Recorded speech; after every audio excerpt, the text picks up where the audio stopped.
Одна за одной на протягу дня до Брестского комбината хлебопродуктов приезжают великогрузные машины. Зараз горячая пора. Яны везут зерни зерносушильных комплексов, сельхозгасподарок в области. За один раз привозят от 20 до 30 тонн. И одразу уваходный лабораторный контроль якости сыровины при допомозе пневмоотборника. Далее проверка на якость и вильготность.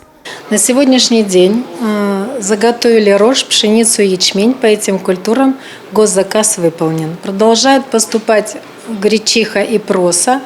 Все зерно поступает достойного качества, соответствует продовольственным кондициям. Далее дапрацоўка атрыманай сыравіны, першая ступень – элеватор. Зернісховішча з неабходным усталяваннем для прыёму, ачысткі, сушкі, адгрузкі збожжа. Працэс дапрацоўкі зерня можа складаць некалькі месяцаў. Усё, каб адпавядала спажывецкім якасцям. Пасля збожжа трапляе на млын. Сёлета на рыхтоўку зерня тут пачалі ў другой палове ліпеня. Працуюць у кругласутачным рэжыме. Продолжается заготовка крупяных культур. Уже заготовили более 1000 тонн проса продовольственного, 500 тонн гречихи для производства крупы. И, конечно, верим, что мы будем востребованы и будем насыщать потребительский рынок качественным продуктом из белорусского сырья. Для сельгасвытворцаў в области задача поставить 112 тысяч тонн колосовых культур, а таксама рапс, гречиху и проса.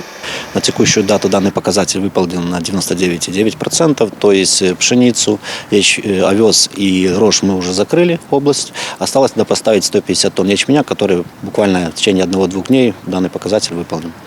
В настоящее время ведется уборка гречихи и проса крупных культур и, соответственно, поставляем данные культуры в счет госзаказа. По гречихе показатель выполнен на 15%, по просу на 17%. Задачей выконания державного заказу аграрии региона покой справляются на выдатно. Евгения Мороз, Тигран Акопян, Александр Сивицкий, телерадиокомпания «Брест».